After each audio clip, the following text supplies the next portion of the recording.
À peine plus grande qu'une maison de poupée, la maison de Lina, c'est 4 murs et 11 mètres carrés de surface habitable. Suffisant selon elle pour le strict nécessaire. Sa maison précédente ne mesurait pourtant que 70 mètres carrés, trop grande pour Lina qui a tout rétréci, jusque dans les moindres détails. J'ai diminué pratiquement tout ce dont j'avais besoin, tout ce que j'aimais.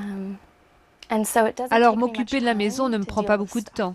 Aux États-Unis, le cercle des propriétaires de petites maisons s'est élargi. Pour certains, c'est un style de vie qui permet de vivre plus simplement tout en diminuant son empreinte écologique.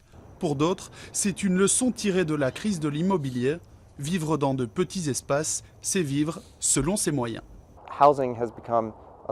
Les logements conventionnels, en particulier dans cette économie, poussent les gens à être sédentaires. Une des raisons derrière le succès du mouvement des petites maisons, c'est qu'elles offrent la liberté et la flexibilité, sans les coûts liés à un logement traditionnel. En 2007, au pic des prix de l'immobilier aux États-Unis, la taille moyenne d'une maison avoisinait les 230 mètres carrés. Des petites maisons comme celle de Chloé et Robert mesurent en général moins de 100 mètres carrés. Mais pour certains, faire petit n'est pas forcément moins cher. Nous avons investi dans la qualité plutôt que dans la quantité.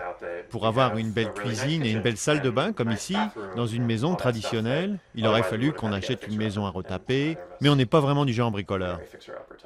Aux États-Unis, les grandes maisons sont une tradition aux fondations bien solides et obtenir un permis de construire ou un prêt pour une habitation moins conventionnelle est parfois difficile. Grâce à une banque coopérative, Robert et Chloé ont pu emprunter et construire leur maison.